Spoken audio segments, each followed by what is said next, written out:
how did you even land upon experiencing the method? What led you to it? It was a number of years ago, so 2009, and I had been dating someone, and they had been killed. And so I was struggling with grief and struggling to orientate myself in the world and create a new future. It was just a really tough time. I had not had an experience of someone dying that had been close to me since I was a young girl when my grandparents died. And at that particular time, my half sister was writing the book, the Inspired Destiny book for Dr. Demartini. So she was editing the content from his live course and writing the book for him. And so she had rang, we were having a closer relationship at that particular time. And she'd rang and said, Tanya, why don't you come to Sydney? So I was living in Brisbane at the time. She's like, why don't you come to Sydney and spend a weekend with me? And so it was really beautiful, actually, because at that time, most of my family had been quite separated, and we hadn't spent a lot of time with my family at that particular point.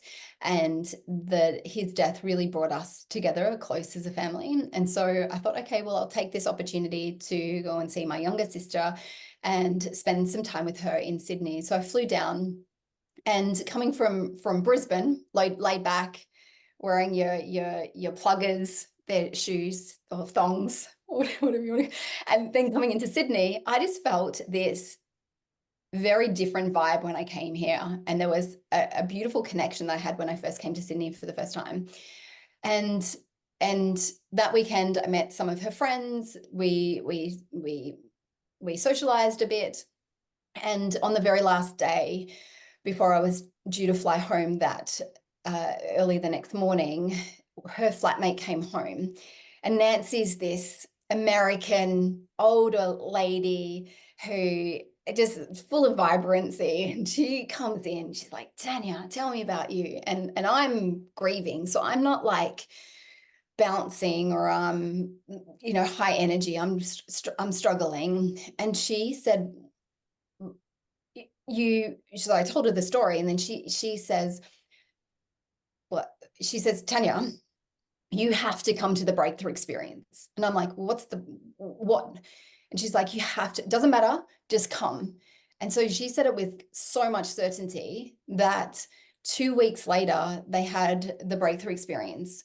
So I'm studying my counselling degree at the time. I'm almost finished my degree.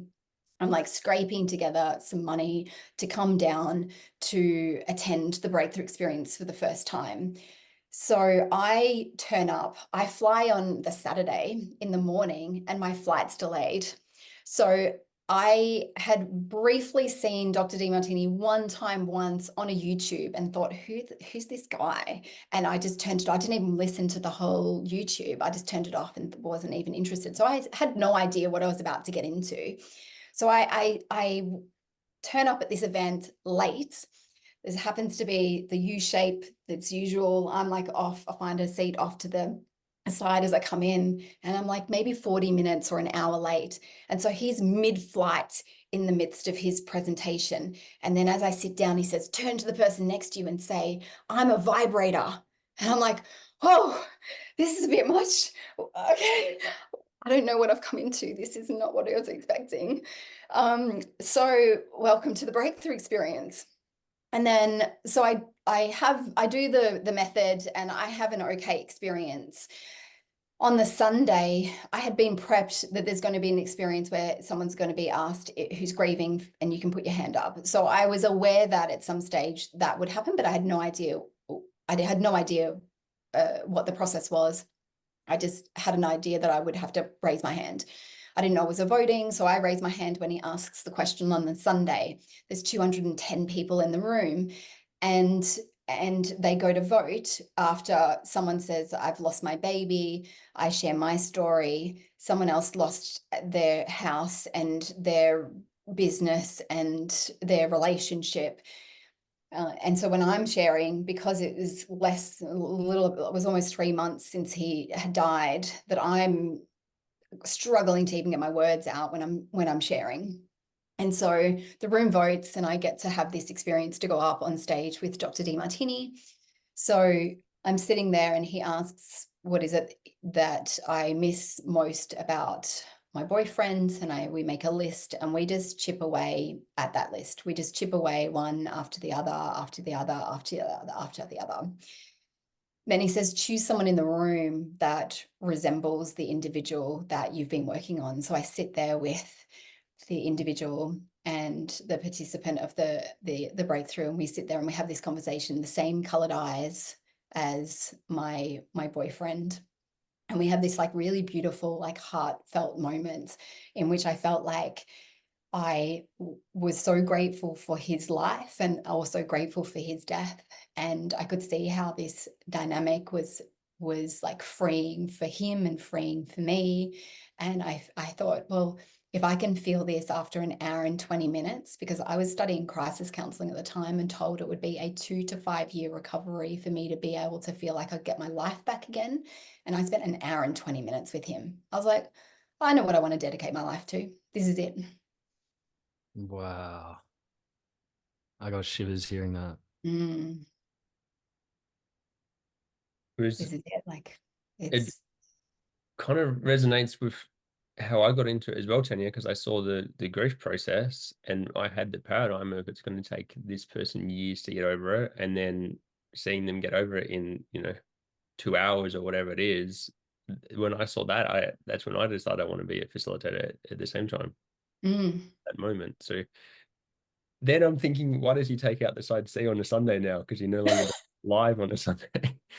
I think he has a higher priority right now in sharing content than maybe doing side C. And so just having, and rather than having one individual have that experience, that he now facilitates everyone in the room to do it. So everyone's having a glimpse into that experience by doing one or two lines for themselves. And so from that point, you had that experience. Where did you then go from there? Did you then get, I want to go and do everything, and you dived into everything, or you backed out for a bit, or what was the next step for you? My next step for me was I went home so I flew home, and I remember, I don't know if this happens for other people, but Demartini tends to be in your head after having a weekend with him, and you can hear his voice. And so I just remember laying in bed and him saying, if you did a line a week, every single week through a whole year, you'll do this many Demartini methods and your life would be transformed. And I just heard that in my head. And I was like, okay, I'm just going to do that. So I didn't have the intention to go and do more programs. I didn't have the intention to go and do the training program. I wasn't thinking about all of that. I felt like I personally had way too much internal turmoil that I wanted to work through first before I'd even think about working with a client. I know everyone has their own different journeys and their different experiences, but that was for me. So I thought, okay, what I'm going to do is I'm just going to sit down. I'm going to do a line a week. Although I'm a bit of at times an overachiever when I set my mind to something. So I was doing a lot of lines. And so that's pretty much all I did. It was a lot of lines. So I wanted to feel the shift and transformation in my own life. That was the main reason and focus that I had. So I felt like I went from someone who being very shy and withdrawn, suicidal often, and thinking about ending my life, to then being able to want to be in life more and more. And so feeling like I could have a greater purpose. I felt that I could express myself more than I had before. I felt like I wanted to be in life, and I felt there was a reason why I was here. And so over time, I started to just shift my internal world, and that started to get noticed in the outside world as well. So people would say, what are you doing? Like, you look different, you're acting different, you sound different. And so people would start to recognize the transformation in my experience. I also started to notice like the external transformation in my family dynamic. So for example, at the time, my brother and I really hadn't been speaking all that much. And I did the first experience, and the first method I did on someone was on my brother. And so I thought I'll just sit down and do the form, the Demartini method, on him. And so I worked on him, and then I'd finished, I had a phone call from a private number. So I was like, oh, I'll just answer it. So I answered it, and it was my brother. He had very little money, but he found enough money to give me a call from a payphone just to say, hey, sis, just wanted to check on and see how you're going. So I was like, whoa, if I get this opportunity to be able to impact my brother, and he isn't even in the room with me, and he's not even aware of what I'm doing, but I'm able to impact him, then I was like, I want to do this more. So I just kept on. I felt like that was like another confirmation for me to just keep on doing more work on myself. And so it really took me until about, like, I think I did my first training, my first breakthrough in May, and then prophecy came up. So I got a few emails, the individual actually that I picked as a surrogate for my completion process with the death of my boyfriend, we had actually started dating. And so, but that's another story. That's another podcast. And he said, I'm doing prophecy. And I thought, oh my God, if he's doing it, I have to do it, because I can't not do it. If he's going to do it and he's going to have all this like knowledge. And I'm like, how do I figure out a way to go and do that? So I ended up, that was my next step, prophecy, just because timing wise, it was the next one. And I also had FOMO majorly. Yes. And a boy inspired me to take that leap. And then once I finished prophecy, I remember at that particular program, one of the, because we used to go through one day, every day was a different topic at that time. So it's 2009. One of the topics was the financial topic. And he said, if you did everything inside of this day, it will make a massive difference to your finances. And I was like, oh, okay, no worries. I'll sit down, I'll do everything. So I did my 1200 benefits to achieving great wealth, which was like, I did it in like a weekend. I just wrote 1200 benefits in one weekend. But it was a long time ago. And I have to say that list, I still have the list. There was a lot of things I wanted to buy. We didn't quite have enough nuances to how we write that question as we do now, but there was a lot of things I'd buy. And so from that point, a lot of my like financial dynamic changed more. And so trainers then became like my next step. So I did my first training program in May 2010. Okay, so wait, is that 2 years? Did you say May 1 year? 2007? Yeah. Oh, it's 2008 that you did. No, 2009. So 1 year later. Yeah, 1 year later. Almost, yeah, to the month, I did the training program for the first time. Okay. And were you still doing one line minimum a week? Yeah. I've actually done one line minimum a week for 15 years. Wow. Yeah. Wow. And has it evolved how you approach it? Is it still, every column sequentially? Yes. Do you sort of, yeah. Oh, I wouldn't say I do it sequentially every single time, but I'll do all columns, because I'm a believer that with the Demartini method, it's not just the emotional charge that an individual has that they come and present to you with when you're working with clients or within yourself. There's a bigger dynamic at play. And so that's what the method allows you to really have a deep dive into, is the greater dynamic, to make sure that you're looking at all sides of the reason why the charge was created in the first place, or why it was presented to you in the first place. And so really looking at every single column will make sure that you thoroughly dissolve the emotional charge. So I'm a believer in a full line. Okay. And do you have a specific time in the week that you do this? So I'll do it periodically rather than a week. So, but we have, so in my group coaching, we have classes and opportunities to do that. So we have what we call co-working spaces. So we do that, but at the moment, just where the dynamic is, I'm more working with people rather than doing the work on myself. So I'll sit down and have periods of time. So I did some on Saturday this week. So I'll just have periods of time where I'll sit down and I'll do a number of lines all together, or I'll spend like 3 or 4 days where that's all I'll do. How fast can you bang out a line these days? It depends on how sticky the charge is, but 30 minutes maybe on average. That's it depends. It depends on like I'm still blind to some of my stuff sometimes. So sometimes it takes me a little bit longer, but I'd say I'd average 30 minutes a line. So you know how the process shows you, what questions to do, how to it's got a process. What would you say the ultimate process for incorporating the method in these questions into your life? For you, it was doing minimum a line a week, but if you were to help someone incorporate the method into their life, would you recommend, start with your family and then start with friends, or would you just start with charges, or do you think there's almost a game plan that you could follow? So, I mean, everyone's going to be really different. And I think everyone has a different ball of mess, which is, the emotional charges and challenges that they have at this point in time. So I think prioritizing in terms of what is most important at this point in time is vital in terms, because some people might have financial issues, some people might have relationship issues or health issues. So you focus on that. But I think if we look to it, a big overall picture for anyone, and there was a standard, we would have a look at there was essentially like 7 layers of people that we could work on. So we have ourselves, and ourselves, no matter where we go, we're always with ourselves. So definitely working on self is very important. Then we go out to the next layer in proximity to us, which is our spouse or our partner. And so being able to work on them or the past relationships we've had. Then we've got family, which also includes like animals as well and distant relatives dynamic. Then we have friends, we have work colleagues, we have acquaintances and strangers. So essentially we have like 7 layers of individuals that we could work on.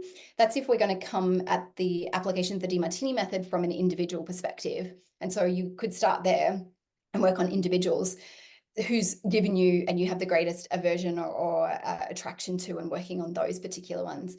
I personally come at it from a different angle. So rather than looking at individuals, I come at it from, if I have, and I look at, so I was working on the weekend on business, and I thought, okay, so who in the world would give me the greatest benefit to work on right now with business? And so I have a focus, because I have a focus for a 3-month period on a particular area of life. So rather than just being reactive with whatever's my ball of mess is and whatever feels like I want to work on today, I think strategically, longer term, what's going to give me the greatest benefit to work on and move the needle forward in one particular area of life. So I might have, like last year, I had a focus on health. I've had focus on some relationships, on finances, and so business at the moment. Okay, that makes a lot of sense. I resonate with that as well, because we would do classes every single week, working on stuff, and I got towards like 3/4 through the year and recognized I just work on what was sort of relevant to that week. It could be something happened at work, something happened here, but then I wouldn't be. I mean, shame's got an amazing way of hiding itself. So Shame loves to hide. Yeah, and so pride. pride. Oh, yeah, of course, probably like even stronger, the pride. And I would notice, sometimes I would just remember all these shameful or prideful things from my childhood, and it's like, why have I not worked on these? I've been working on these little, like say the annoying sound of a tram outside my window or something, instead of like a core memory that, felt like it really fucked me up. Yeah, I think if we can be more proactive with the work rather than reactive, makes a really big difference.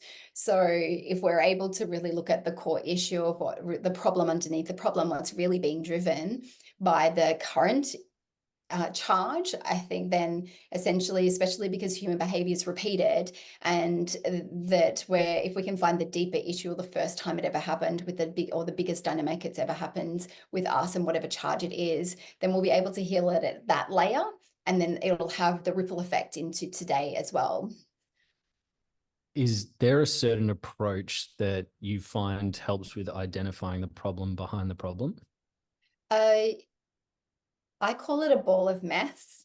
And I usually say, thank you so much for giving me your ball of mess. And it's like, and I love your ball of mess. It's like a plate of spaghetti. So, and then I let them know that as I usually, as I work with someone, so I don't tend to work with someone for one time once. I have a lot of my clients have very long relationships with, like I just spoke to someone just before, and we've been seeing each other and working with each other for 5 years, another for 8 years. So I like being able to say, remember your ball of mess that you gave me in like 2015? They're like, yeah. I was like, here we are again. And then, so I like that. So we've got the ball of mess. And usually I say, but by the 3rd session, I'll have a deeper understanding of the ball of mess. And then when I pull this like part of the mess, that a lot more of it will untangle. So everyone's going to be very different in terms of what the problem is underneath the problem. But it's our ability as facilitators to ask quality questions that are going to help to dig underneath it. Because most people say, you know, it's that nail in the head thing. I've got a headache. Can you help me with the headache? And they come to you and they're like, okay, so what's the benefit of the headache? But then you don't look at the nail that's in the head that's creating the headache in the first place. And so, or the reason why they picked up a nail and put it in their head in the first place. And it's like, well, that's really the issue. Or who put the nail in your head in the first place? That's the issue, not the actual headache and what people present. So it's our ability to dig deep and find underneath what's really driving. I don't know. I was actually talking to someone recently about how cool would it be, especially around food and our triggers that we had around food and our emotional eating. How amazing would it be to be able to find the original trigger of that? Is it parental dynamic that happened when you're a child? Is it that you're struggling too much with dealing with stress at work? And to be able to mind map it. So I don't necessarily have that mind map of if this is the end outcome and the trigger, the challenge they're faced with, what's all the tentacles that go to that, you know, and come here. I don't think human behavior is as road mappy as that, because everyone has their own emotional charges. But I think it's our quality questions that we're asking, that what will happen is when we ask enough questions and we dig deep. So I look at family dynamic, I look at their current position, I look at who's also involved in their life at the moment, who also might be impacting it. I look at their infatuations and their pride and dynamic there. I look at their schooling and what happened there. So I get a really big picture of their life, because the bigger picture, I get to see where that challenge fits in the greater dynamic. And just like when we're identifying a specific trait, action, inaction, when we go to that moment and I help them identify and they're like, yeah, confirmed it. The same thing will happen when you get to the problem. Underneath the problem, you'll get to that point and you're like, there it is. You'll get it because there's a resonance in your body, and you're just like we do when we identify a TAI. So it's the same principle, but there's not if someone has a financial issue, it's shame and guilt, because it could be something completely different. It could be pride they have with a past time they had money. I wanted to ask Tanya a little bit of a different track. There's a lot of people that will, obviously John's created the Demartini Facilitator as a career as such. There's a lot of people that come into this work, and some of them stick, some of them move on to the next thing. You've done this now for quite a few years. What have you found has been something for you that has really helped you to stay with it and helped you to grow yourself as a facilitator, where maybe other facilitators came into it and then left? I suppose my question is, what's that main tips for the facilitators listening to this that have just come into this world and they're thinking, oh, I'd love to learn something here from Tanya? What are some of those tips you have for those individuals? For someone to stick with it.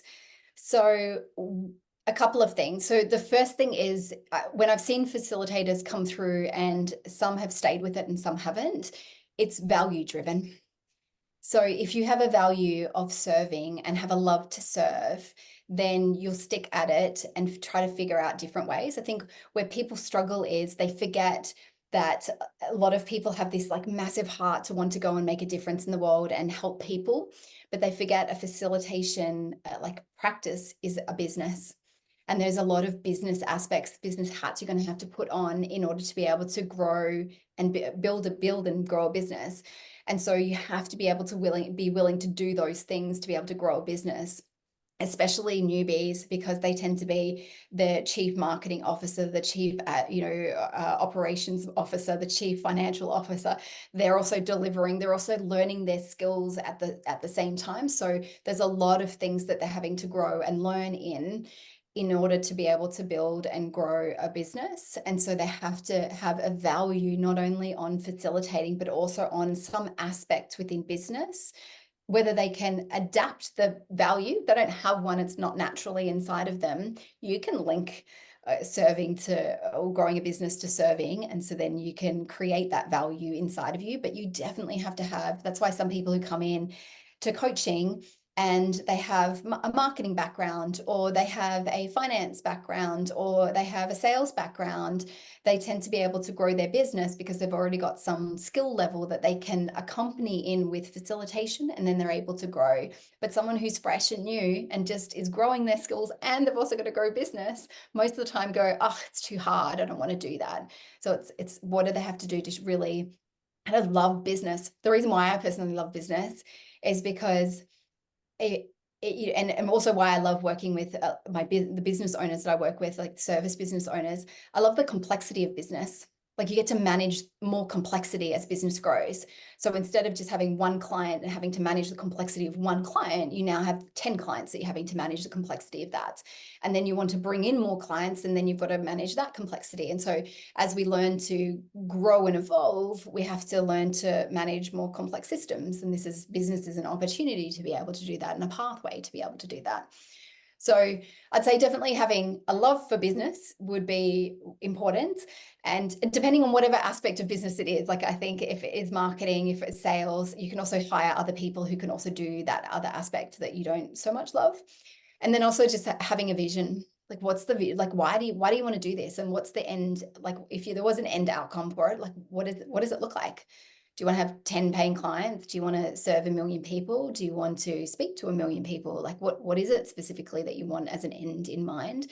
Because then that will help to also navigate. And if it's an inspiring end in mind, then it gives you that opportunity to keep on working towards something, because instead of sometimes if you don't see the end, it's like, why am I even doing this? And you'll just give up. But if you're really clear on the end, then you'll have more reason to continue to work through. That kind of then brings me to the question for you, Tanya, around your vision. Or is it something that's driving you to continue to the next level in this work? What is it for you? So I have a few things, just because I have a number of different I've actually got 3 businesses, in terms of I've got my private coaching, I've got group coaching, and then I've also got a power workshop. So I have multiple things that I'm working on, but essentially all of them are to help expand human consciousness. So doing that through understanding ourselves, through group coaching to be able to help coaches to actualize their potential as a coach, and then also through the power workshop that I do, which helps people to really tap into what I call the universe, and being able to see that the universe is just you. And it's the universe that you're designing, and that your purpose is already there, and the messages are already there. We just sometimes live in this very heady world trying to figure things out. But what happens if your purpose was just gifted to you, and you had this beautiful experience to be able to receive your gift? And so that's part of my purpose, is to gift people with that experience, so that they can live life differently, because they realize that the universe is just them. Awesome. I feel like that's quite, you get a really deep connection with that, having the mystical experiences. With the experience that you had when your brother called you, was that sort of, had you had many mystical experiences before that, or was that a mystical experience for you?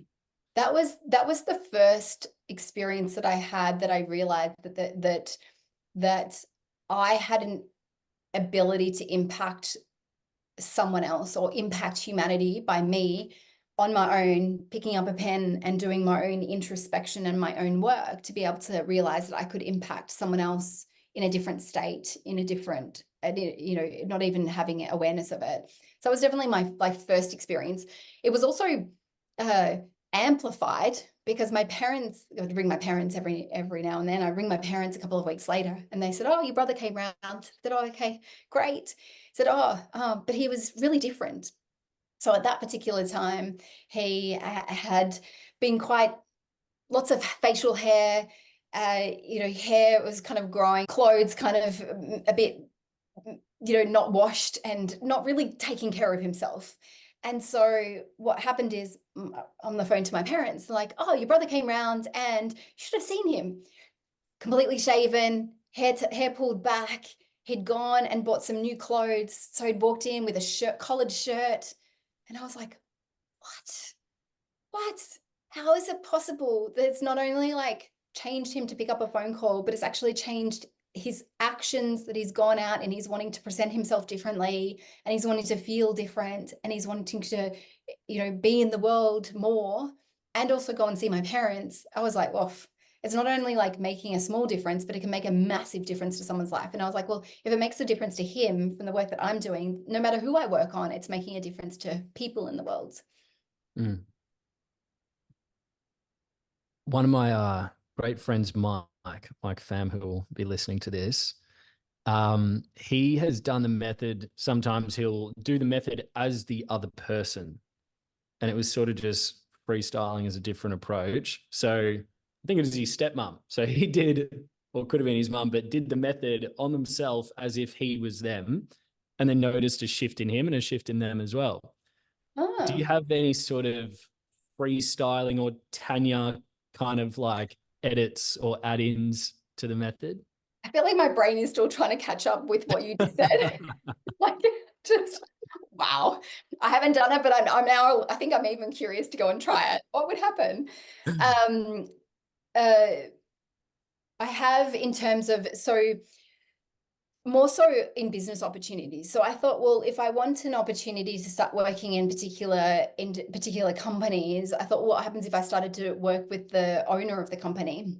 So a number of years ago, I started working on an owner that I had a number of, I had known, and I had a number of personal interactions with. So I thought I'll just start and I'll do a full Demartini Method on them. So I finished. So it was Tuesday. They rang me Wednesday and said, Tanya, we'd really love you to come in and do some values training with the team. And I was like, of course you do. Of course you do.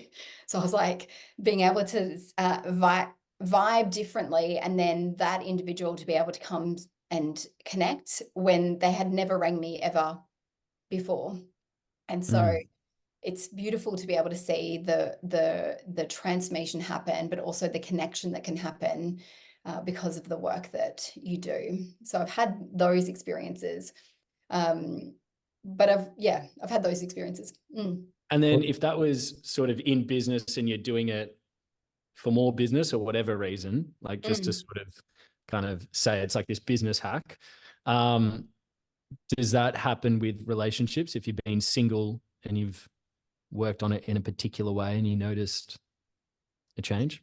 So a client comes to mind. So she was not separated, but acting separated from her husband of 10 years. And so she'd bought a package of 12 sessions. We were chipping away at business sessions. And then one time was towards the end of our package. She's like, Tanya, can we just work on my relationship? And I said, yeah, sure, no problem. She's like, so one thing that we haven't had in over 10 years is physical affection. So I'm like, well, I don't know what I don't know what that looks like. So can you paint me a picture? Can you tell me more about that? Give me more detail of what you mean by no affection. No sex, don't like. So I just started digging deep into what that looked like. They hadn't even touched each other in 10 years, like not even a hug. So therefore no sex, nothing else that happened. So I was like, okay, I get this picture of what you're explaining when it means no affection to you. And I said, okay, so let's do some work. So we had to dig deep into what the dynamic was. What was the husband reflecting day in, day out, week in, year in, year out to her? Because when you're really attached to something and you want something, and it's like, that's conditional love. It's like, I'll love you if you hug me and do this, but I won't love you if you do the opposite. So we dissolved that.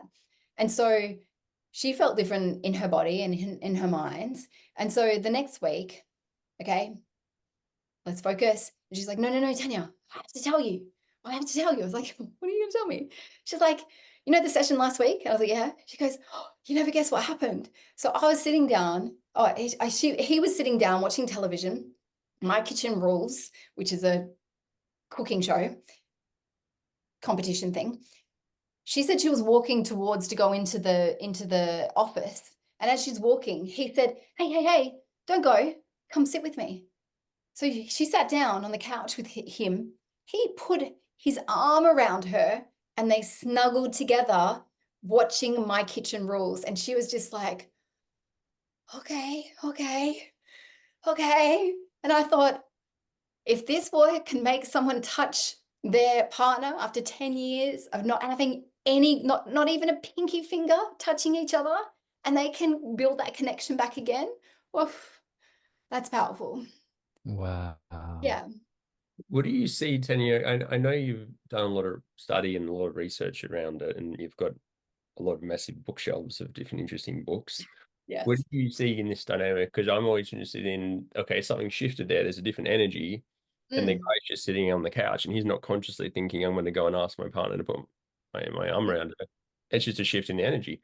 So I'd be curious to hear, how do you understand that shift in energy? What do you see? How do you explain that to someone who is a scientist and wants to say what's going on there? Yeah, okay. So if the universe is made up of sound and light, which is just vibration, therefore we are vibrating beings as well. And we feel that when we're in different people's energy. Sometimes we feel flat and tired. Other times we feel energized. Sometimes we feel more inspired. I know if I spend time with Dr. Demartini, I definitely feel inspired by spending time with him. Some people, I'm more of a grounded, you come and hang out with me, I'm more grounded and like this, rather than full energized. But I have a particular a client that I think of, and when I spend time with them, it's like the amount of energy they have running through them is like next level, like next level. I'm like on another planet when I'm spending time with them. Just different. So people have different energies when we're around them. We see that when we go into a coffee shop. A coffee shop, we can walk in and it's just empty flats, and you almost want to be repelled and walk away. And then others, you go in and you're like, I love this. This is like amazing. I could hang out here all day. And so we're just vibrational beings and energy. And so if we have emotional blocks inside of ourselves, so if we imagine that we had if we could see our energy, some people just have a lot of like emotional, like pushing away, like don't touch me, go away. I've got a lot of anger and resentment. And so I want to like push you away. And you can feel that when someone's upset with you, they've got daggers, you can walk into the room and you're like, oh, it's like cut the tension with a knife. And so you can feel that. And so, and it doesn't matter how scientific you are, it doesn't matter how heady you are or how analytical you are, you can still sense that. And so if we, because of our mind, are consciously or unconsciously giving off these vibes for what's inside of our body and our mind, then the moment that shifts, people will feel that. And so we naturally, they naturally, for example, in this dynamic with the husband and wife, they'd been married for 20 years, they had kids together. That's a long time. You don't, just turn around and say, well, I don't ever want to see you or speak to you again, or I don't want to have any physical contact. They would have stayed together that long for some reason. And so it just means those walls and barriers weren't there anymore, which meant that their true self actually got to be met together in that moment rather than their defensive self. So I do believe that energy changes when we apply any type of healing modality. Our energy, internal energy, and what we give out to the external world also changes. And people feel that, they pick it up on them, they see it. It's a fascinating subject. I always find it interesting how you will say you'll walk into a room and you'll meet someone and you'll have a certain conversation with that person, and you would never have that same conversation with this person over here, but there's a part of you that just intuitively picks up and has the conversation with that person. And it's like there's no kind of conscious signage that says talk to this person about this thing. It just kind of comes to you that this is the thing that we're going to vibe on today. And I always find that really interesting, and what's creating that dynamic is something that's fascinating. Yeah, it's I think Demartini beautifully, Dr. Demartini beautifully describes it as the noosphere, which is the collective consciousness where we have access to everyone's kind of dynamic in that moment. And so maybe it's just you being able, especially if working in human behavior, we're like constantly around people, and we compared to most people know more about, I don't think we know a lot about people. I think there's so much to learn, but we know more than most people about dynamics, and maybe we're looking for subtle clues in their physical where their body language is, or maybe their tone of voice, or what they say, or just how they're dressed, and we can pick that up quite quickly, similar to Gladwell's book on where he had the artist, the piece of artwork, Malcolm Gladwell. I don't know if you've read the book. Outliers? Yeah, when he sees the piece of artwork and he's like, oh, that's a fake. And that was his instant experience of the piece of work. But then later everyone was saying, no, it's actually true. But then later found out it was a fake. And so we have that as well because the amount of hours we're spent understanding someone's problem and understanding human behavior is a lot more than most people. And so the result of that is we can meet someone for the first time and go, you look a little sad today, or I have to ask you how, tell me about your relationship, or you ask, how's business going? And then you, because of your value set and maybe your ability to ask questions, you'll be able to like kind of hone in, pick up on things, and therefore go down a particular track because of like an accumulation of a lot of things. The noosphere being connected in with that, your values, wanting to have deeper levels of conversation, your past training of being able to understand human behavior, kind of looking for the nuances, and then also just wanting to help people. So I think there's a combination of a lot of things that are happening in that moment when you go down one path versus another. Yeah, it's almost like, it's like the surrogacy process. Mm. Do you feel like this is almost the same thing, like an urban casual surrogacy when you're just speaking? Because surrogacy is like you're sitting there with someone, it's a structure, you both focus, you know what you're doing, you give yourself permission to just say whatever comes. And so the whole context around it can sometimes make it a bit less resistant to just going blah and whatever comes out. But then in sort of social situations, do you feel like that's essentially just accessing the same thing if you do just follow your, whether it's your intuition or you just actually speak what vibes you're feeling? Yeah, I think if I go back to, so in the power workshop I do, there's a philosophy that runs through it, which is the universe. So everything that's happening around you with the universe and experiences as well as people, there's a message in it. And so when you like, if someone comes up to you and starts having a conversation, there's a reason why they're having that conversation with you. There's a reason for all of this experience, not just occasionally when we sit down and we do the Demartini method, we're like, oh, there was a reason for that. Well, actually, in every single moment for everyone's life across all of humanity, there's a reason. Which is if we dig deep and we find it, we bring the unconscious conscious. So I think that no matter what conversation, and if you feel drawn to having that particular conversation, there's a reason for, whether for you or for them or the listener that's listening in, that there's a reason why that particular topic is being brought up and not something else. So for example, I ran a program on the weekend and it was 6 hours of applying the Demartini method. And so before I went to the program, I had to go to, so one of my clients messaged and said, Tanya, I'm in town. I'm in the Mind, Body, Spirit Festival. I'm doing a few days, come and visit. So I said, of course I'll come and visit. So she has a business, quite a large business, not in the healing modality at all, but she loves the healing modality. Her business is not that. And she just does this as a side thing. And not for any payment or money or whatever, she's just helping out. So I turn up and she says, would you like an energy healing? And I said, I'm open, give it a go. I'm into learning something new.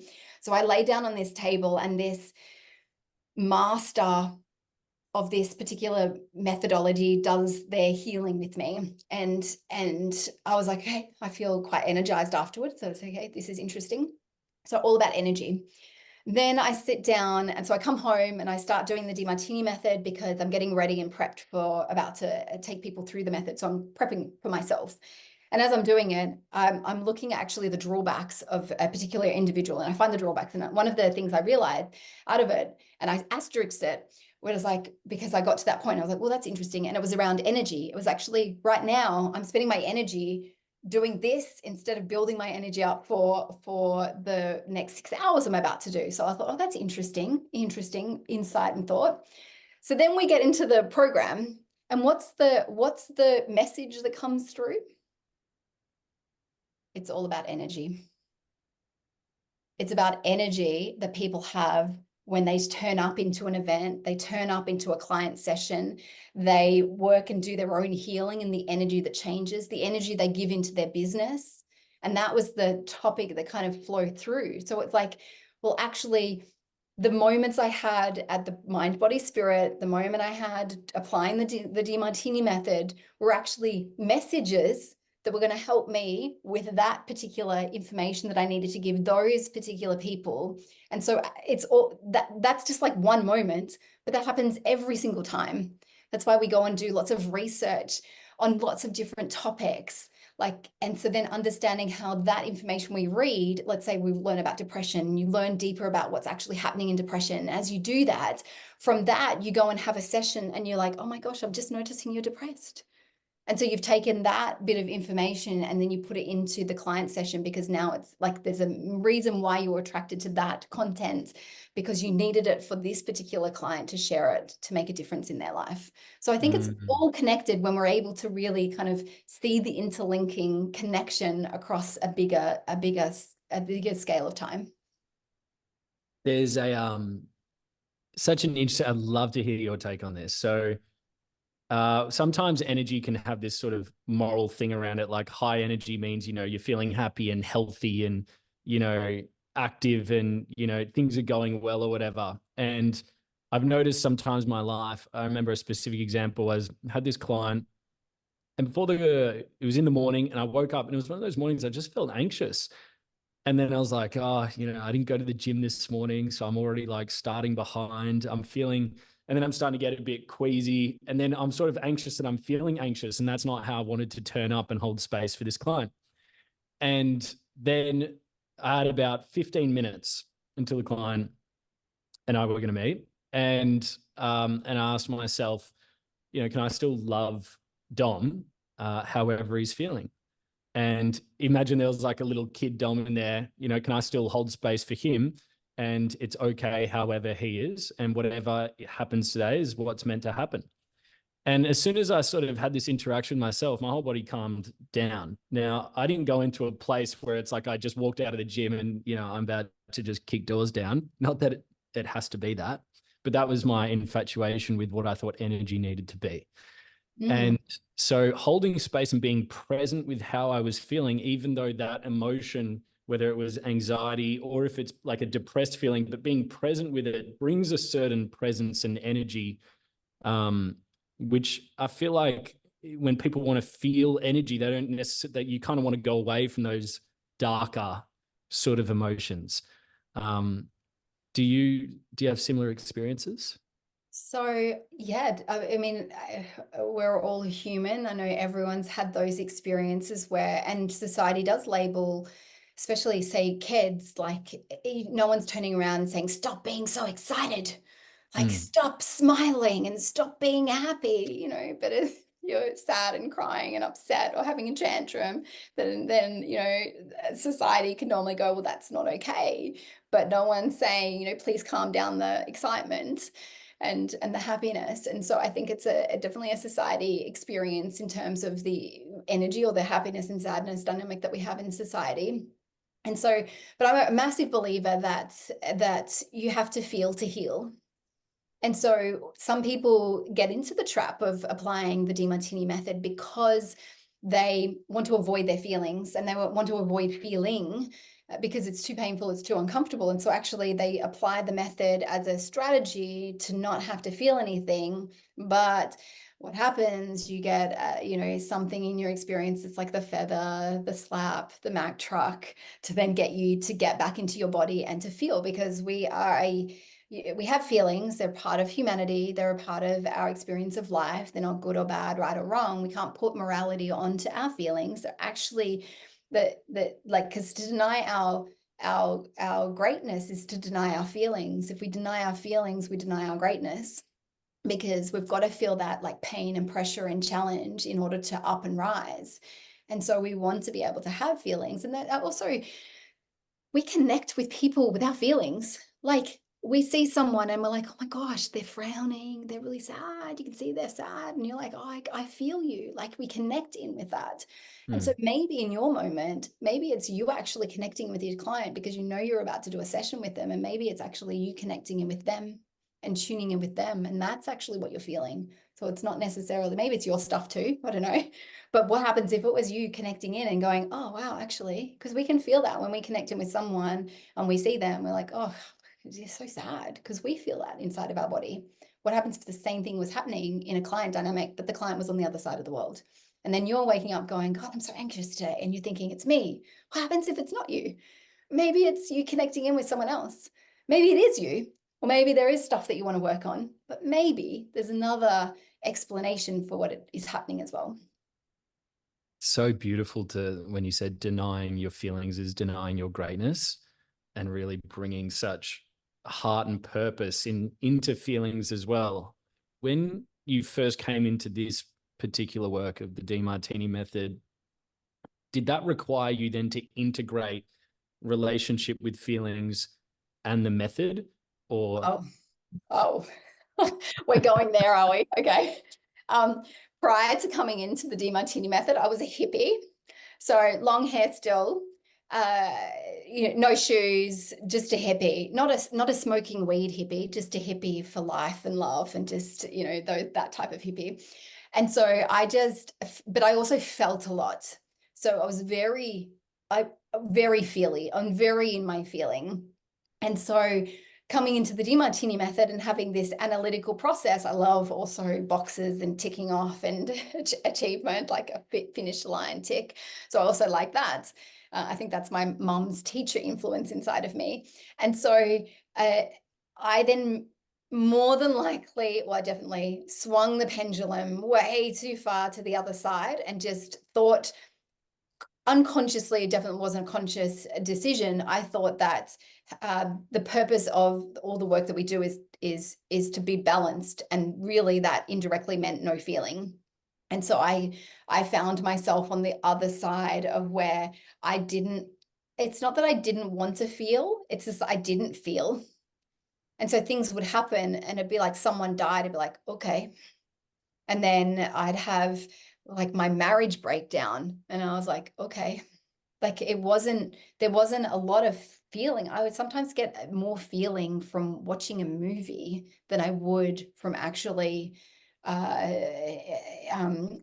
real life experience.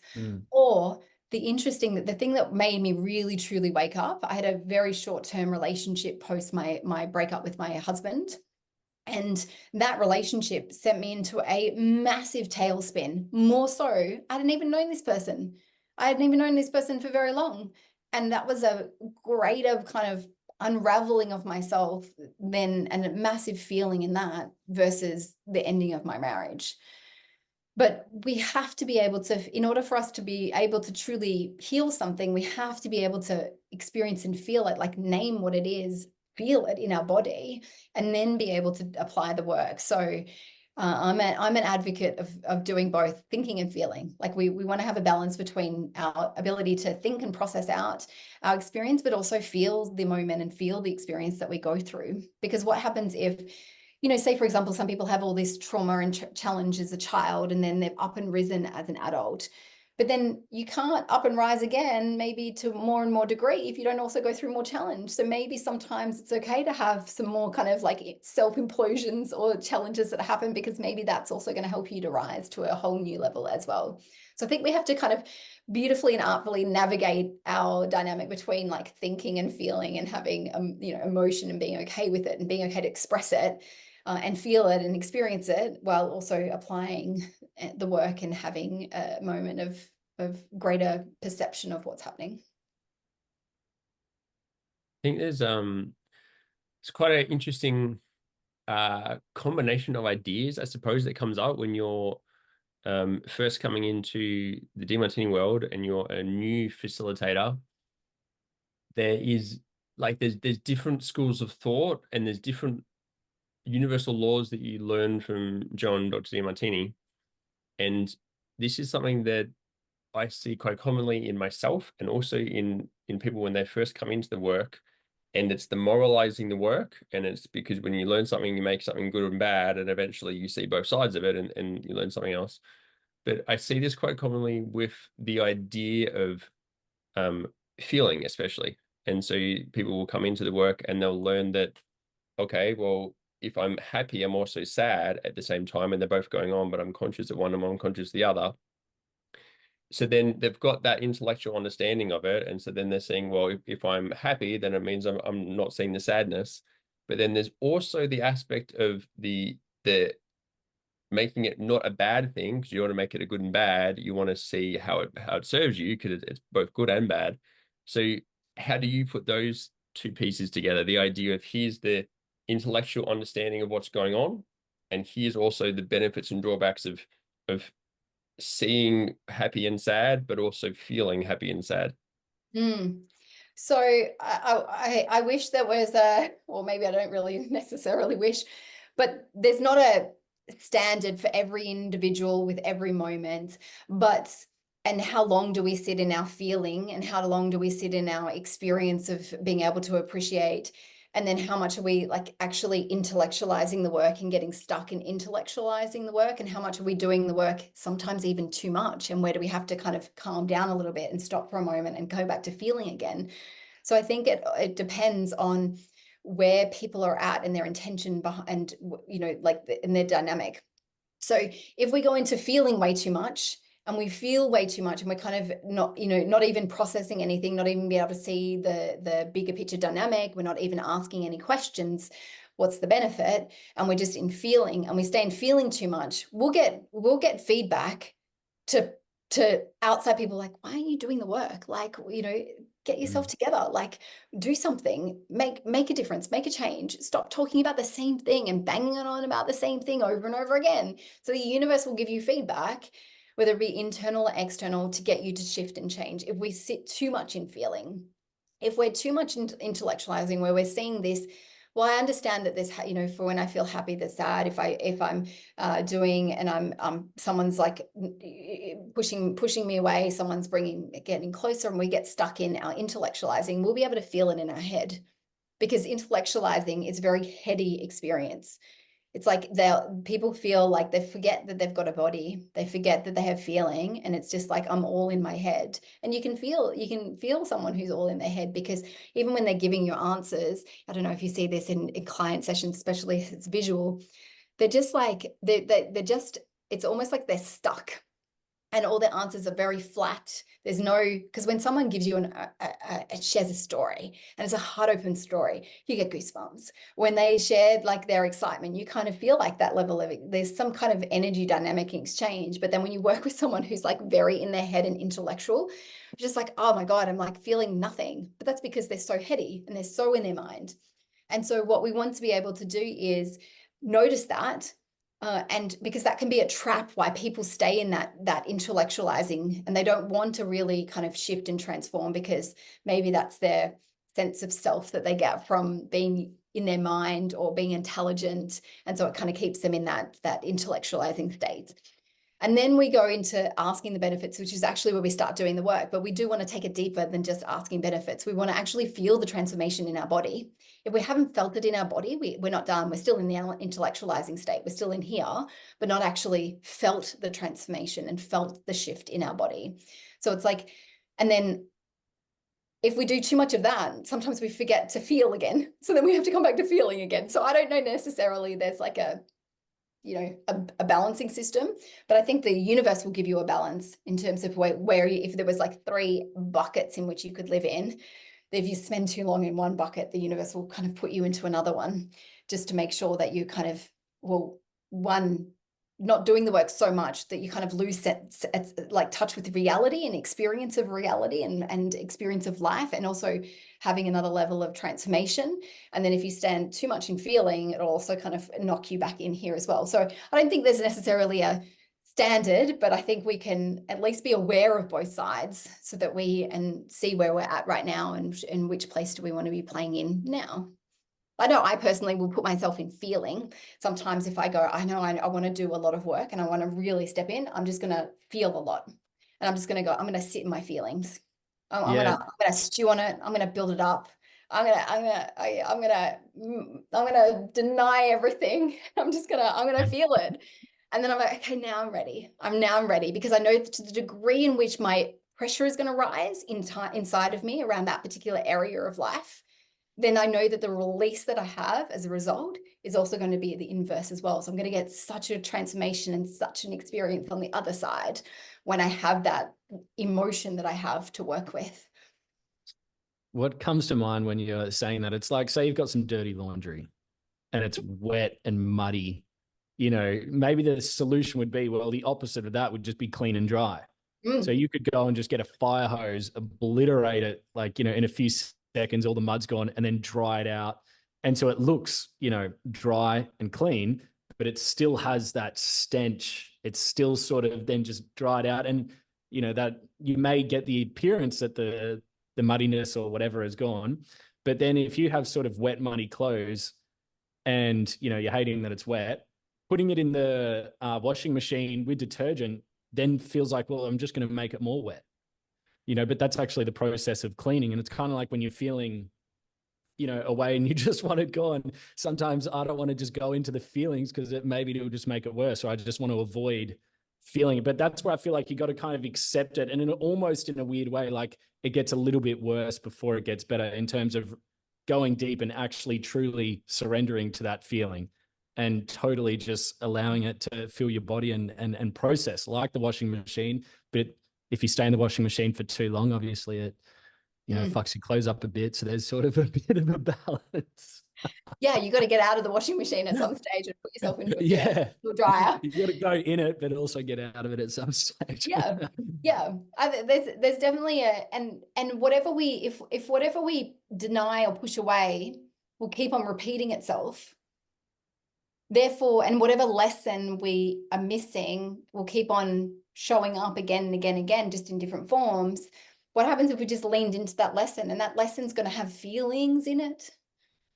It's going to have experiences in it. What happens if we just fully lent into the feeling and fully got it that time, rather than going, oh, okay, I've got that uncomfortable feelings coming up again. It's like, oh, I'll just deny it. I'll just push it away, or I'll do the work. And so I dissolve it, but then I'm not really fully leaning into it. What happens if that's the process? When you say like that, like something that comes to my mind is everything's a relationship. You got your intimate relationships, relationship with business, family, relationship with myself, relationship with my perceptions of things. Like everything is experienced through my relationship with the thing I'm experiencing. And so if everything's relationships, then, when I think of what the greatest, most inspiring relationship could be, it's not just something that is completely balanced. Like it's full of emotion, full of feeling, it's full. And so 100%.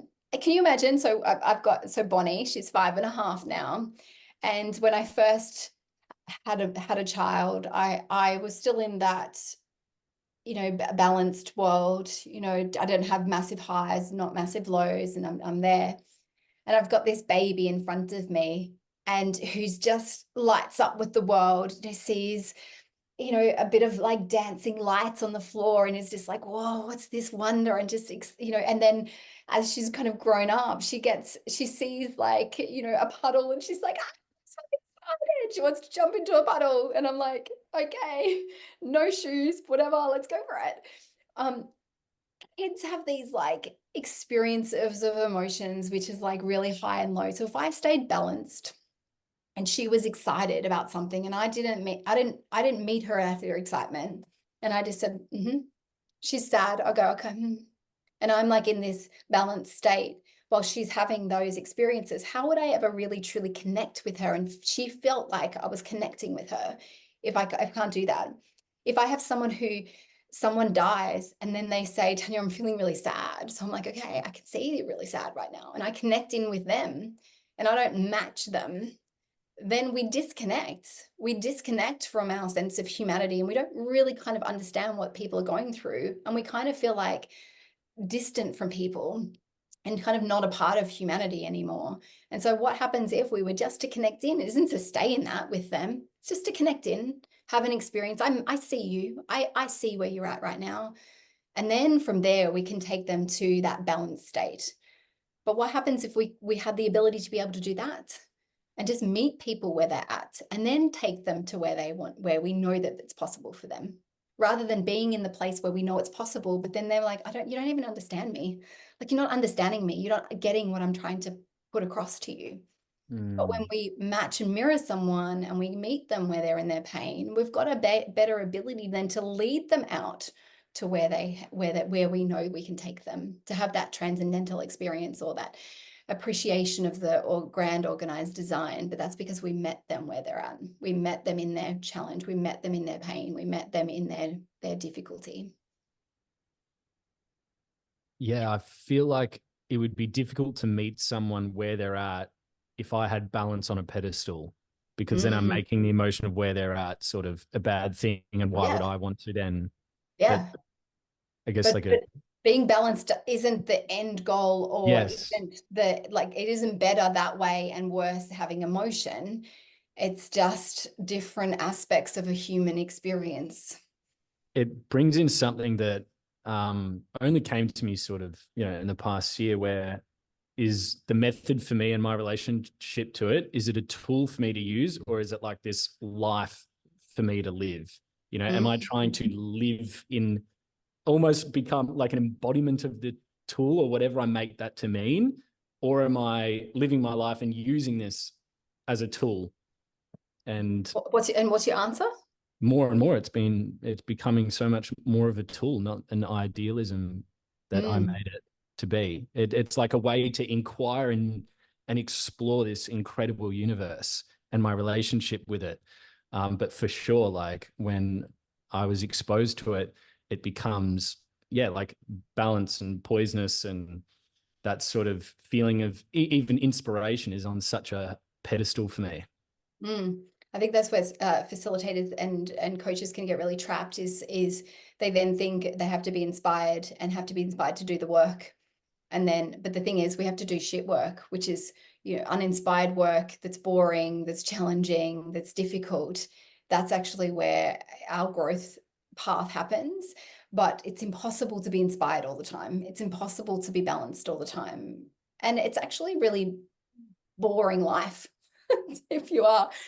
I love the work. I think it's amazing. I think it's really important for us to be able to do, but it's also knowing and picking the place and time to do it. Do you have any counter-intuitive things that you would recommend people to dissolve, for instance? And shout out again to Mike Pham, because he did this for me. My boy Mike, we dissolved inspiration, because I didn't realize how, it's like how pride can really hide. I didn't realize how prideful I felt when inspired. And so dissolving being inspired all the time and dissolving inspiration, and that had such a massive impact on me. But it was very counterintuitive to just go, all right, let's dissolve inspiration. I would say that if facilitators had to go on a journey and there was something that they could dissolve, I would say to do the Demartini method on the Demartini method. And I understand that there may be TAI, traits, actions, and inactions that you're admiring within yourself for applying it. Might be the outcome of the method itself, but being a little bit adaptive with the method, and instead of doing it exactly how the rules are, and just go, okay, so if I was going to do the Demartini method on the Demartini method, what are the TAI, traits, actions, and inactions that I'd have on that I admire and despise? So some of them might be either self or other. And so then you apply the method on the method, and you're able to really fully dissolve any attraction that you have to it, or thinking that if you do it, life is going to be better, or if you work with clients, life is going to be better. And then any aversion that you have as well, because sometimes people are completely blind to that, and they get so kind of caught up in the work that they're not aware of the downside and the cost until a week, a month, a year later, and then something happens. And so this way you at least have your eyes really open to see the cost that it has of the work as well, to know that whatever you're also doing, there's a downside to it as well, and to almost transcend the method. Because I think I know from that perspective, when you go in to do the work, you're not attached to the outcomes and the transformations and what it should look like and how people should be, but you're using it as a tool. You're using it as an opportunity to be able to help transform someone's life, but you're not attached to what the outcome looks like. You're not attached to the result that it's going to have. And then whatever will be for that particular individual will be.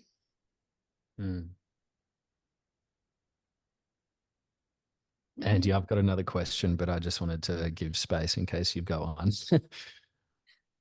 I was just thinking about Tanya, something you were talking about. We also spoke to Adrian during the week, facilitator, and she was saying something around when you're working with people close to you in your life, your spouse, your family members, and whatnot. And she brought the idea of if you both know the method, then you're not saying to them, you need to do the method on this thing, but you're doing the method on the thing that's charging you about the person. in that instance. Mm-hmm. And so then that's just come up as we were kind of talking through that last thing. And so I was thinking about that. How do you work the method in with other individuals in your life that also know the method and know the process? Obviously, there's both sides of people knowing the method, but how do you approach that dynamic when you've got two individuals and they're both maybe in the method and then maybe they've both got a high value on it? What's your way of going about dissolving charges in that instance? Is this where the two individuals are like, you've got this emotional charge, you find what's the benefit in the midst of an argument? It's like one of those moments where they're both yelling and fighting and, well, where do you do that? So is Yeah, that like that can be a good example of it. Yeah. okay. Okay. So I think that's where sometimes people could maybe weaponize the method. And also, if we go back to what we were talking about before, there's a time and place to actually talk all about the feelings. There's a time and place to do that, and then there's a time and place to do the work. I think sometimes mid-argument, when someone is really challenged by something and their prefrontal cortex is not online, they're not thinking rationally, and there's a lot of like emotion. Sometimes not the wisest point in time to then ask. Sometimes it is, sometimes it's not.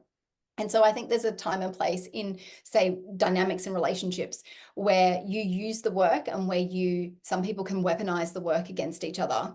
And so, or it's used as a deflection for them, like you need to do the work rather than themselves. So I think if we come back to what Don was saying around relationships, like everything's just a relationship with yourself. And so it doesn't matter what you perceive in someone else. It doesn't matter what you see them as doing unless they see it in themselves. And that's the work they need to do. Then you can only be accountable for you. And so we have to remember that even if someone knows the work and if someone is applying the work, we have to let them do them and also then us to do the work for ourselves. If we do the work, because I've seen this many times before, where people do the work because they want the intention to change the other individual, that's not why we do the work. If we're doing the work because we want an outcome, we want them to shift and change, then that's the purpose of the work, is to discover more about ourselves and more about what, and learning and healing within ourselves. But if we do it because we have an ulterior motive, we want them to change, that's not truly loving them for who they are. It's like loving them for what we want. So for example, if I've seen this in relation to where people are doing a lot of work around having a baby, and they're doing lots of self-work. If I keep on doing this work, I'll have a baby. And it's like, well, actually you're doing all the work because you want a baby. You want the outcome, but you're not doing it because for the love of doing the work. You're doing it because you have an intention and an outcome that you're seeking. And if whatever we seek, we're actually going to be getting the opposite. And so, and the opposite will keep on showing because it's trying to break our addiction or our attachment to a particular outcome for the work. So I think at the end of the day, it comes down to us doing our own work and allowing them to do their work. The moment we say to them as well, like, you need to go and do your own work, or you have to do that, it's actually saying, I don't love you as you are. I don't love you in all of your mess. I don't love you in all of your emotion. I only love you when you're balanced. So can you please go do that work so you can be balanced? And I think that's where we can struggle, because then we have conditional love. And the whole point of the application of the Demartini Method is to have unconditional love for the people that are around us. So if you do the work because we want an outcome, then that's not unconditional love. If we tell someone else to do the work, that's not unconditional love, it's conditional love. And so we just have to be mindful, what's the intention of why we're doing the work in the first place? And if we're asking someone else to do the work, what's the reason why we want that? Is it because we want to grow as a couple together, or a relationship dynamic together? Or is it because you want to love them for the way that you would choose to love them, not for how they're actually showing themselves in the world and to you? Have you ever read the book Reality Transurfing? No. By Vadim Zeland. It's like this mystical Russian text from the 80s. I actually got Alana Demartini. She showed it to me. I think she bought the book for John for his birthday or whatever. Anyway, and in it, it's got like this metaphor that when you make something too important, let's say like a speech or a person that you're wanting to ask out on a date, and you've got way too much importance around it. You're like, if you just visualize pouring way too much energy out, and the universe then counteracts it to balance it. So then it'll have all these like essentially humbling circumstances that happen so that the importance gets drawn back. And when you were just talking about having a baby, it's like so much importance is put on having this child that it's like an over extension. And so the universe sort of pushes you back to not overextend, metaphorically speaking. And it just sounded it sounds like a common pattern with when I've like spoken to people who are wanting to have kids but struggling with it. There's like a really high importance and almost related to self-worth as well. You know, it's I mean, maybe it's a society dynamic. The maybe for some, the pressure to have children. Maybe it's also biology. Some people talk about just having this yearning or this desire inside of them to have a baby. And so there's this, attachment then and this drive internally that they've got that's actually driving their, desire to have it. And so that dynamic's at play as well. So I think for our evolution of humanity, we want to have kids. And so I think there's a few kind of bigger dynamics that's also that's important to put into perspective and kind of why people feel driven to have kids. I have two more questions and I'm super curious. They can be 10-second answers, 5-minute answers, whatever. Okay. But one answer is sort of for intimate relationships and sex. Is there something specific that you think people can work on which makes their sex life closer and more intimate and improves? Okay, so if we come back to emotional charge, or if we're keeping on that same topic, that in order to have sex, you have to have polarity and good sex, like amazing sex, like light your fire up sex. There has to be polarity. There has to be an emotional charge and polarity. You have to have an attraction in order to have sex. Like if you're both, balanced and equilibrated and go and have sex. Maybe if you do the Demartini method and then go and have sex, what kind of difference does that make? But when it's a lot of effort just to have that. And so essentially there has to be emotional charge. Like you have to have a level of attraction to the individual that you're going to have sex with. And so that polarity, and sometimes the greater polarity between the male, the masculine and the feminine, is actually where the dynamic together make amazing sex. And so that's where we're always dealing with this like paradox of the work, the paradox between, or the duality between having charge and then dissolving the charge. And this is one of them, that in order to have an attraction towards someone and to want to go to bed with them, you have to be able to see more positives than negatives. In order to have that, you have to want to be in their personal space. And so this is where we want to maybe consider that when we are looking at the intimate dynamic. And I think essentially, if you look at sex as well, like a majority of the time it's the topic where people don't want to talk about it. Like there's not a lot of, and some people really struggle in being really transparent and open about what it is about their sex life and what do they want to experience, what's important, what they like, what they don't like. And I think if people had more transparent and open conversations about intimacy and about sex, that their sex life would be able to be increased, because I think a lot of I think some people can find it difficult because if they're in a position or they're doing something, or afterwards, like, I didn't even really enjoy that, but I just did it anyway, or that was a bit boring, but I'd rather do this. But they don't have the freedom to be able to, or the confidence or the boldness to be able to ask for what they want. So I think that if people learned to do that more, would be really important and really helpful in terms of having a spicier sex life. So I just think communication level change, and also appreciating the polarity dynamic between the two. Yeah, I find that such a quick way to intimacy is, well, honesty. I mean, true honesty and intimacy is so synonymous in that way. You're bearing yourself physically naked or emotionally naked, and yeah. Anyway, which is why applying the Demartini method can be helpful on your relationships. So you dissolve any of the emotional charges and you can get back to appreciating them. Yeah. True. And then speaking of relationships, and another topic which is on a lot of people's minds, money. What was your relationship with money like in your hippie days, mid Demartini days and now? Okay. So pre-Demartini days, if it was free, it was for me. So it was kind of that dynamic. Although I was pretty savvy, I was renting a property out at the time in Brisbane, and I had 4 bedrooms, and I was renting it out for more than what my rent was. So I had rented the other bedrooms out. One student who was renting it out, she just put a bed in, took a photo, sent it to her mum, and then she never even came. She'd come back every now and then, but she was like never there. So I had like a bit of a business mindset and like a strategy to kind of like make my way through university, in my 20s, and working at the same time as studying. So trying to kind of navigate through that. So I had always had a cap of money. So I'd had a particular amount of money that I'd be able to save, and then that was it. So I was kind of getting up to that cap, and then it would go again, get up to that ceiling, and it'd go. So when I came to the breakthrough experience for the first time, I had like scrounged to get money to go in. And so when I did prophecy, and he said, do all the exercises, the 6 steps to wealth, where's your billion, clear shame and guilt. So I did all the exercises that he had given in the and more in the manual. So I just chipped away at that, and then I started to notice a big shift in terms of my change in my finances. And so I just found like, and I figured like, because learning is a very high value of mine, and I love being able to learn, like facilitate, and I get a lot of learning through facilitation.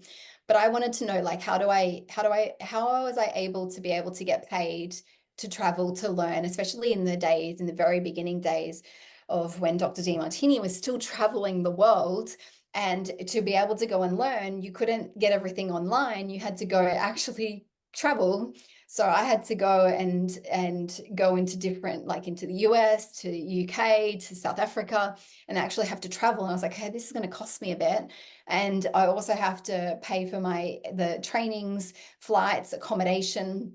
So like, how am I going to do this? And so I was like, well, I have to turn my learning into earning. So I wanted to make sure that if I was going to go and do this, that it wasn't just like going to cost me a lot of money, that I was going to be able to generate an income at the same time. So I just figured out ways that we're going to be able to do that, so that I could actually continue my learning, and then it wasn't just a lot of outlay and then have to get that return on my investment later on down the track. So I just made sure every single time that I'd travel that there was some kind of work component involved in it, in which I'd be able to generate an income and generate more than what I would get paid. I would pay for my flights, accommodation, the time there, as well as the cost of the event. So I was always thinking about that.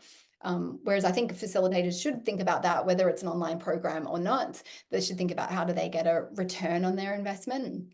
And so now I have a high value on finances and money. So I've got like 3 properties, I've got investments, and I've been able to grow a profitable business and be able to continue to grow. So I think anything's possible when you just put your mind to it. I'm also a single mum, so add that into the mix as well, to be able to do this as a single mum and grow a business and grow my own like portfolio at the same time. I think anything's possible.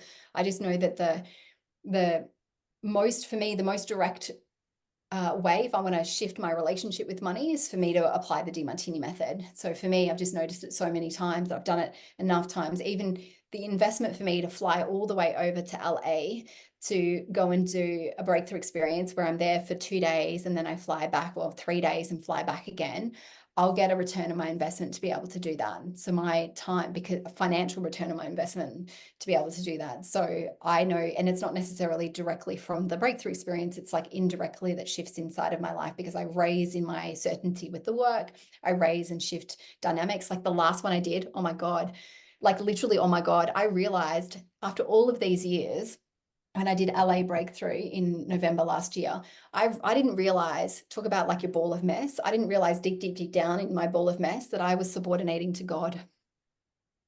Like I didn't realize until November last year that because my mum that raised me is very religious and very, she grew up in a Catholic convent, and that she was raised there. And so she has a very high value on God. And I didn't realize I had subordinated to God until that breakthrough. And so to be able to transform that and to shift that at like a really deep level and just be aware that I had that, and then to be able to transcend that, like that's worth the investment to go and travel and go over there and then come back again, because it shifts my whole like financial dynamic, my relationship dynamic, my experience of the work, my dynamic within business as a result. So Yeah, a lot has changed. Wow. Definitely finances has changed over the last 15 years. What was the moment where you had that awareness that you're subordinating to God? Actually, I was in the shower. Can I tell you what happened? Please. So I'm a breakthrough participant. I probably not the most diligent student in terms of, so I was sitting at the back doing stretches with my Demartini Method form. I like to move at the same time as I'm doing a method. Like I find it really difficult to sit here and just do this. I got to do some kind of like movement. And so then I decided at one stage, I was like, okay. And I was also jet lagged. So, I've kind of, dealing with the dynamic of also not in the same time zone. So I was like, okay, Tanya, you need to go and have a shower. Okay, great. We go back to the room, have a shower, and I'm sitting there and I'm like, okay. So I was working on my mom at the time. So I'm working, I'm like, I just had this like a massive insight and going, oh my God, I'm like, I literally said, oh my God, I'm like subordinating to God. And it was like that moment, like the shower running, just realizing, but it also reminded me, the reason why I thought that is because I remember a client I worked with a number of years ago that she also had that as a child. And I remember that session after I said it, I was like, oh my God, it's like the client session I had a number of years ago where she had said, and we had realized that she was subordinating to God. Like she wasn't subordinating to anyone else but God. And so that was her childhood growing up. And so then I was like, oh, oof, like that just the realization alone was the thing that like shifted me. What that look like, Tanya, subordinating? What were the injected values that you saw that you were subordinating to from God? So it was more around my mum, my mum who'd raised me, and my mum that I call mum. Because she had looked up to God and she prays every day. She doesn't go to church so much anymore because she's 86. But she would pray every day. There's like, last time I counted, there's 99 crosses in our house, in our family home. Like there's a lot of God in home. I know I'm a bit slow to realize that maybe God had an influence and was having an influence on my life. I'm a bit slow to get that one, but I did. And so just because when I think about my life and I think about my journey in life, I perceive my dad has had the influence on my career and my business. So he was an alcoholic, went to AA, completely changed his life. He also had a business. So his influenced me in that area. But my mom, because she grew up with no parents, just a connection to God and having to be connected in with God, that was her sense of not feeling so lonely and connected into the world and being connected in with him. And so when I think about my purpose and why I do things, because she's been dedicated to doing her praying and being connected to God every single day of my entire life. I remember waking up in the middle of the night and going to the bathroom, and I'd walk and my mum would be praying at 3 a.m. in the morning and 4 a.m. in the morning. And so she's done that my entire life. She still does it now. If I wake up in the middle of the night, I know that, and the light's on, I'm like, it's mum praying. And so I've just seen her have this unwavering dedication to God, an unwavering dedication to her mission and what she's here to do. And nothing stopped that. And so I didn't realize, and because of her, I've had an influence on my purpose. And then that's when I've realized that my purpose and the influence that she's had, that's also taken on the influence of God as well. But I hadn't even realized until that moment. What about your last name? Oh, Tanya Cross. You could see it as a kiss, but you could also see it as like, maybe that's why she married my dad. I don't know. Just joking. Yeah. The ultimate sign. Tying in what you were saying about money before and business sounds like it's a high value of yours. And how a lot of people may not have that same motivation and fire underneath them being a single mother and, needing to fly around the world. Like you just have to make it happen. And so you just pull this magic out of a hat. For people that are new to the facilitation, they're still working on their skill, but at a level that they can start working with people, do you have a sort of general guidance for how people like just finding a niche and then just starting to serve? Like, what's your general sort of? So I think if we were given an opportunity right now to play the guitar, the piano, and the harmonica, have you ever played the harmonica? Have you When I ever was a played the kid, guitar? Have you ever yes, played a piano? a little bit, but A not little bit, great. but not a lot. Hey, yeah. No. Andy? Just guitar and keyboard in music class. That's it. Music. Okay. So a little bit more than Dom, but still a little bit. Okay. So we could sit here and we could bang on until the cows come home. We could just talk and talk and talk to try to figure out what your niche is. Is it the guitar? Is it the piano? Is it the harmonica? But until you pick up a harmonica, until you pick up a guitar, until you put your fingers on a piano and you start playing, and not just playing a little bit, but like playing, something's going to happen inside of you, because as soon as you pick up the harmonica and you start playing, you're like, oh, this is it. It's got some jazz in it. It's got some like kind of rhythm to it. Like, this is it. Because you pick up the piano and like, it's all clumsy and you're kind of doing it and the thing, you're like, it doesn't feel comfortable. But you pick up the harmonica and you're like, this is it. I love, this is it. It's like a river runs through you, but you're only going to get that through doing. And so I think there's a fine balance that in the beginning, unless you've already got some kind of background before that you're inspired by and you love it, and then the application of the Demartini method is like another tool in your toolkit, and then you're moving forward with that, then amazing. If you've already done relationship stuff, you're already very inspired by it, you learn the application of the Demartini method at the training program, and then you're like, okay, great, just build on that. But if you're coming from a different background and you're like, I want to start coaching, and you haven't done anything before, and then you're like, okay, just go experience, just go wide to start with. But where people find a trap is that they go wide for too long, and they don't essentially at some stage go, hang on, at one point I've got to stop. Say it's 6 months of going wide, just trialing and testing lots of different areas and going, what is it that makes me feel like I come alive the most? And then at some stage come down and start niching. But you'll never know until you start trying, until you start seeing different people and different, dynamics and going, actually, this is what it is. So I think there is an element of like trial and testing and figuring it out along the way. And then there's an element of then at some stage, sooner rather than later, making a decision and going in and niching. Even if you do start and go niche in this and you're like, it's not quite it, then go niche in something else and have the freedom and flexibility to change a niche as you evolve. I think one of the things that we forget is that when we're a coach, and especially a beginning coaching, and we're applying the Demartini method, the version of ourselves that we were when we first came in, before we did the first breakthrough experience, before we did the first training program, if we then go and set a career based on that, if I go and set a career based on that girl, the shy, reserved, wouldn't say a word, covered face, a hippie girl, there's no way that I would have said what I was going to do now. No way. It's only through actually going in and doing it. And each time we apply the work, we shift another layer of ourselves, and the true self comes into our awareness, and we get more authentic as we go along. That's when we're going to know. So I think that there has to be a balance between like kind of going in and trialing and testing, but also appreciating that as we kind of remove some of the personas and the masks that we have, our true sense of self is going to come. And then that's when we'll also know our path and our purpose as well. Wow. Okay. That's such a beautiful wrap up to that theme. And I'd actually like to finish this off with a question that Andy asked me, that John actually asked him when he went and visited him on the ship.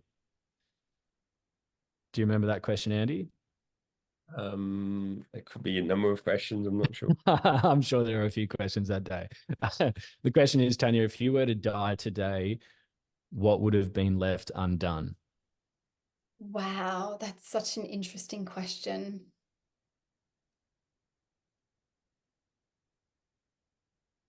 Just to like, what would be left undone? I want my daughter to just know me, and to know me in different ways, shapes, and forms. So I feel like what's undone is just a journey with her. I feel like that would be not done.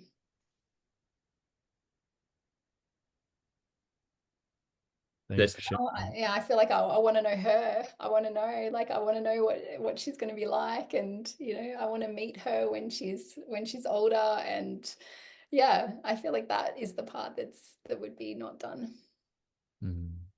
Because I feel like I've done so much work on myself. Like, I've done so much work on myself. I feel like I've had some experience, amazing client experiences. I've been able to have some transcendental moments where I know that this is not just the only experience we're having in life. Like, there's more to life than just our physical experience. I know that people can apply the Demartini method and we can have conversations long after I die.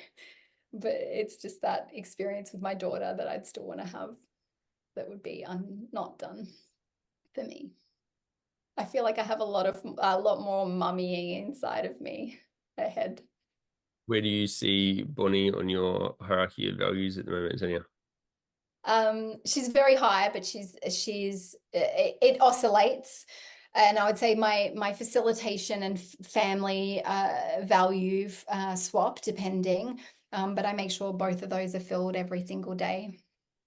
So at the moment she has her social and educational value being filled while she's at school right now. And so then as soon as I finish this, I'm going to go and pick her up and we're going to go and do some things, and I'm going to fill that cup up until she sleeps. And as soon as she sleeps, I have more clients from 7 till 9 tonight. So I feel like it's whenever she's my priority. When she's my priority, when she's not my priority, it's facilitating. Yeah. So just managing between the two. I'm filled with gratitude, Tanya, for you coming on here and sharing with us and all the people that are listening right now, and being so generous with your time and energy as well. And this life force, this animating just magic that runs through you. It's so tangible, even through this screen. Thank you so much. Thank you for having me. Thanks, Andy. Thanks, Dom. Thanks, Tanya.